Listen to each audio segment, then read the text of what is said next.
Salut les gars. On se retrouve avec cette prise de vue, ce format-là, pour que je vous fasse la démonstration de comment, concrètement, on monte une gearbox. On fait un calage, etc. Bon, je sais, ça a déjà été traité par la plupart de mes confrères, notamment anglophones, et quelques-uns de français, mais je voulais quand même le faire à ma sauce. Allez, c'est parti. On va commencer, forcément, par le calage. Donc déjà, la première chose à regarder, c'est le moteur. Est-ce que il a du jeu déjà comme ça? Donc là, celui-là, il n'a pas du tout. Nickel. Est-ce que tout roule nickel? L'entretien, etc. du moteur, je l'ai traité dans une vidéo précédente. Ensuite, deuxième point à faire attention, c'est qu'il y a certains moteurs qui sont plus longs que d'autres. Et ça, des fois, ça vous laisse pas assez de tolérance vis-à-vis de l'ensemble, de la poignée moteur, etc. Donc, soit vous bricolez l'arrière, un petit peu ici si vous avez encore une fois de la marge. Ensuite, point suivant, calez le moteur dans la poignée. S'il a du jeu comme ça, et ben vous le calez au-dessus ou en dessous en fonction des tolérances de vos engrenages dans la gearbox. Et ensuite, les gars, ce qu'on vérifie, c'est l'épaisseur de ce niveau-là vis-à-vis de la coque de la gearbox. Faut pas qu'il y ait de jeu. Donc, vous prenez du bon scotch, s'il y a besoin, et vous mettez une couche ici jusqu'à ce que ça corresponde à la coque ici. Ça tourne, mais qu'il n'y a pas de jeu. Suivante. On commence toujours et non, pas par le bevel, mais par le spur. Pourquoi? Parce que vous avez un réglage de possible au niveau du moteur. Donc, vaut mieux qu'il soit un tout petit peu plus reculé et que vos engrenages soient calés nickel que le contraire. Donc, de toute façon, généralement, ça colle comme il faut. On vérifie toujours, en premier, la tolérance d'un engrenage. J'entends par là, voilà, là, vous voyez, il tourne pas librement. Donc, on va voir combien qu'il lui faut pour que ça rectifie le souci. On va commencer par une 0,2. Voilà, nickel. Après, vous pouvez essayer de voir si vous pouvez mettre moins. Mais bon, 0,2. J'ai testé avec une 0,1.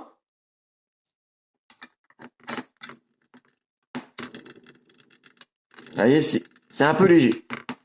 On fait pareil de l'autre côté. On va prendre une petite 6,01. Une 0,1, pardon.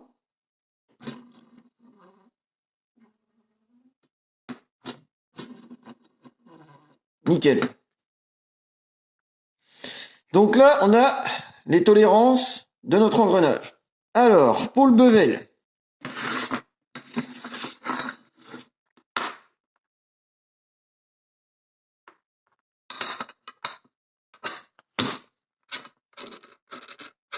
On commence par la tolérance supérieure.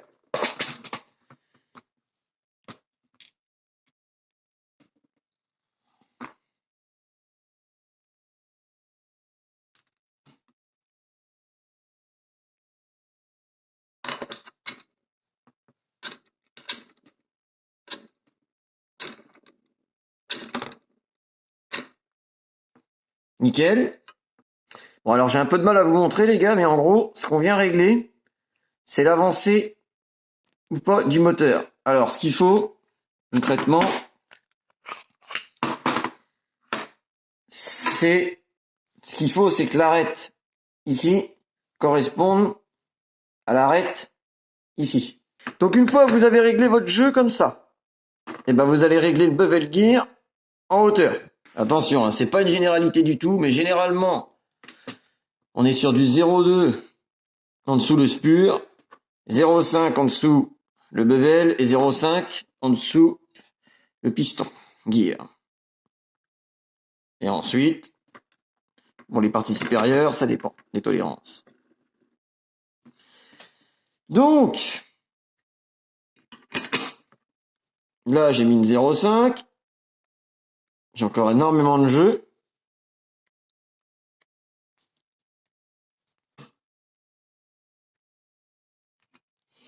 Donc là, les gars, ce qui va se passer, c'est que quand vous allez enclencher votre poignet, faites attention à bien l'enclencher comme il faut. vous allez voir, ça va monter et descendre.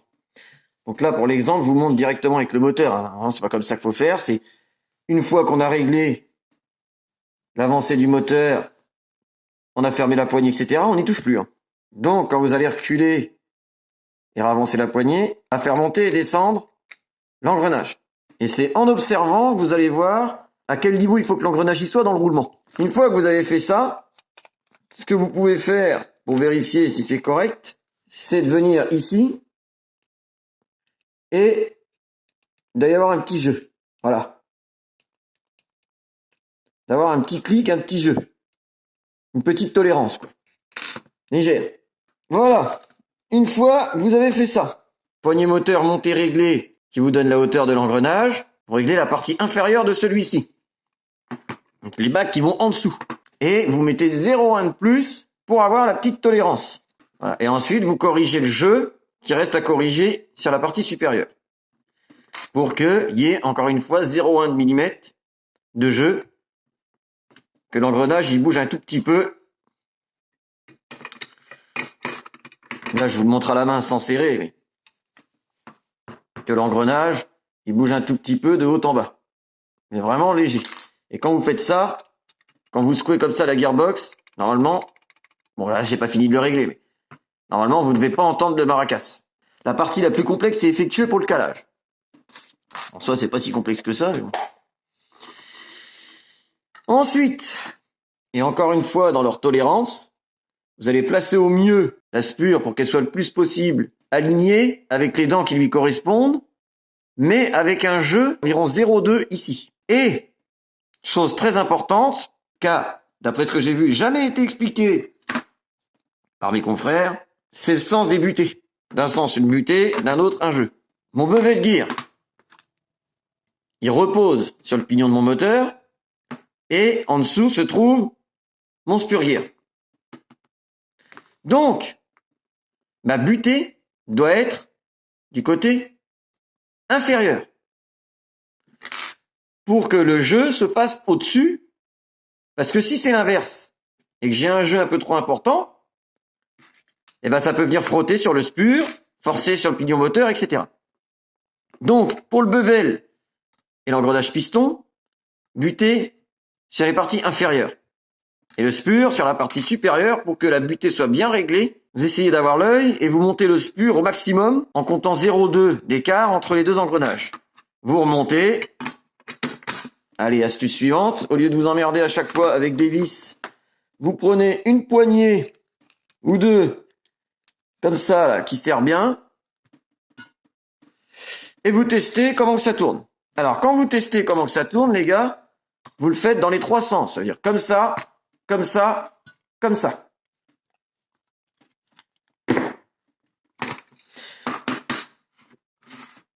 Voilà, encore une fois qu'on a calé les entre-deux, vous finissez avec la partie supérieure. Maintenant, alors lui, ce que je vous recommande, les gars, c'est d'essayer de caler le plus bas possible. Mais encore une fois, avec la tolérance de 0,2 entre lui et le spur.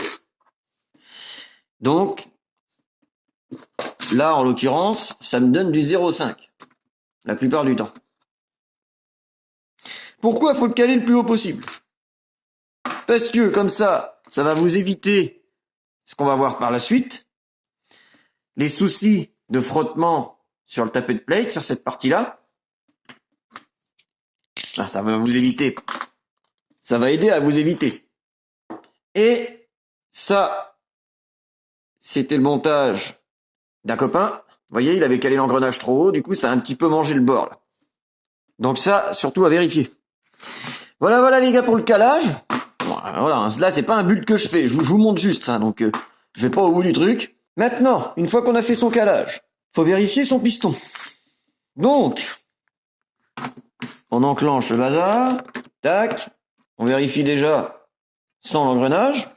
Vous n'oubliez pas de visser au moins sur la partie supérieure. Et ensuite, moi, je mets de ma pince magique. Vous pouvez faire un petit peu, c'est secouer pour voir déjà si le piston il circule bien. Vous voyez, là, ça a l'air nickel. Ensuite, ce qu'on fait, c'est qu'on vérifie en passant un outil par là. On pousse légèrement. Hop, on voit s'il n'y a pas de soucis d'un sens ou d'un autre.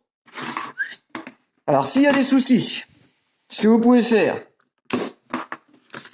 déjà, c'est polir un petit peu, poncer, sans bouffer trop la matière, hein, les supports du piston.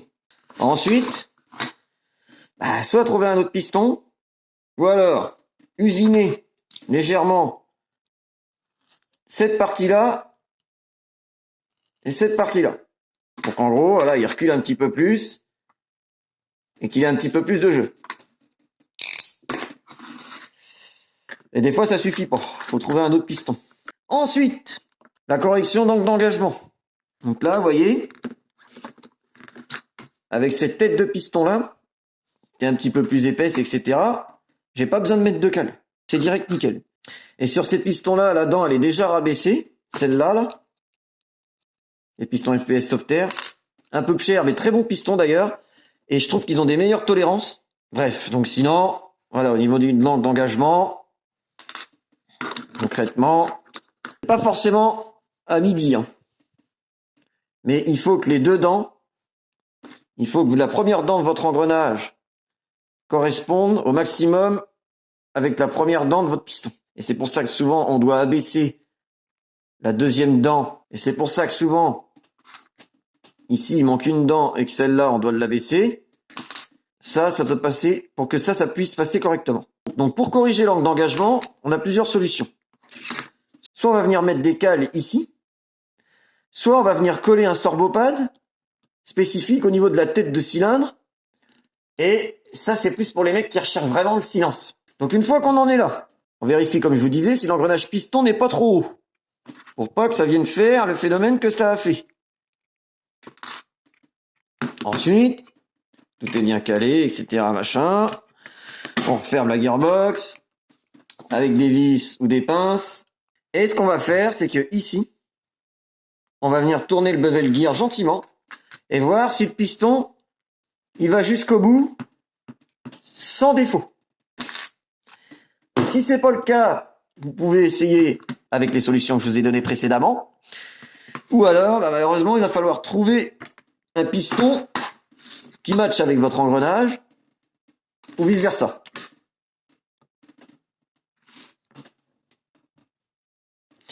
Ensuite, la suita. Le tappet plate doit être libre de ses mouvements. Donc dans un premier temps, on va l'essayer sans rien. Donc là, c'est nickel. Ensuite, on l'essaye avec l'ensemble pneumatique. S'il y a de la résistance, c'est qu'il vient frotter sur le cylindre. Donc, ce que vous pouvez faire, c'est essayer d'usiner toute cette partie-là, le centre, hein, puisque de toute façon, le cylindre est cylindrique, pour que ça vienne plus frotter. Ensuite, une fois ceci fait, vous allez contrôler s'il vient pas frotter sur le piston gear. Tac. Donc ça, comment qu'on fait? Alors là, le mien, il frotte un peu avec le cylindre. Donc là, les gars, une fois que tout est enclenché, vous faites des va-et-vient via le nozzle. En fait, si vous constatez que le piston gear tourne, c'est qu'il frotte dessus. Donc, dans ce cas-là, vous venez usiner légèrement la partie qui est en contact avec l'engrenage. Maintenant, bon, généralement, ça se fait tout seul. Il n'y a pas forcément besoin de vérifier, mais on peut quand même s'arrêter là-dessus. Donc, alors là, vous voyez, mon tappet plate, il correspond pas forcément à mon engrenage. Pourquoi?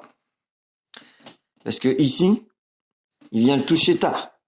Et moi, ce que je veux voir, c'est à quel niveau mon nozzle, il va être rétracté vis-à-vis du piston.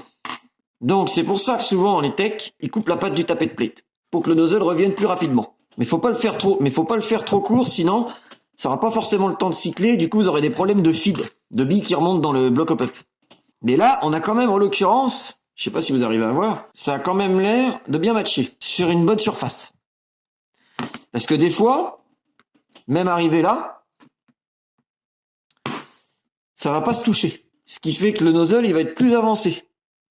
C'est ce que je vous expliquais dans une autre vidéo. Donc, il va falloir soit un autre tappet plate, ou alors rajouter de la résine époxy, pour pouvoir corriger cela.